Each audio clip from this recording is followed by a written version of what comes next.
Mr. Speaker, Congressman Poe raises some very good points, and one of the major reasons we should be renegotiating NAFTA is to deal with many of the consequences of that trade agreement, which was sold as a nirvana for the continent.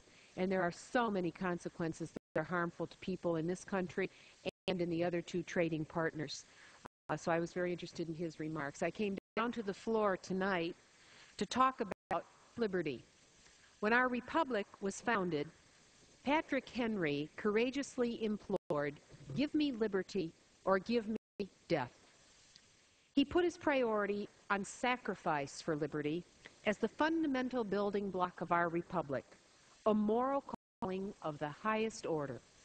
Similarly, as immigrants from far-off lands flock to America's shores, they still journey through New York Harbor and read the timeless words at the base of the Statue of Liberty penned by poet Emma Lazarus that recall our primary founding moral value: give me your tired, your poor, your huddled messes yearning to breathe free.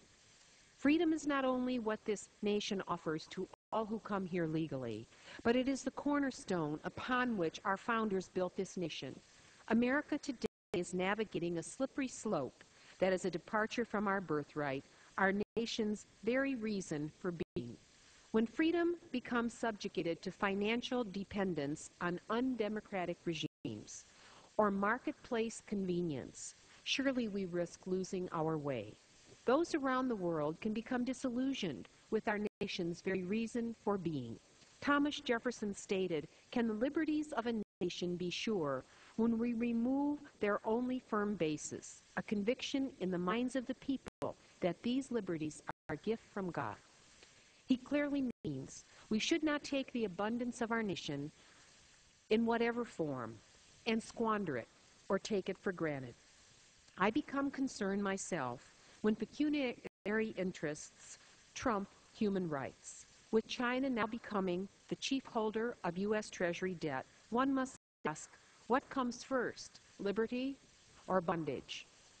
Whether it is human freedom in China, or repressive theocracies across the Middle East, or dictatorships in Africa, Asia, or Latin America, at what point does our growing financial dependence sully America's birthright, which is liberty first, last, and always?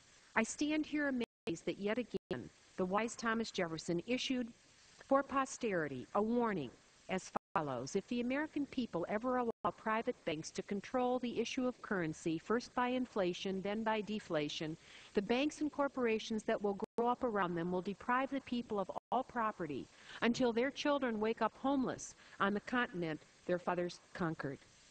Imagine how many years ago he said that. My friends, my dear colleagues, and my fellow citizens, we must take a strong and devout look at where we are and how we got here. I find our financial dependence has compromised our very birthright.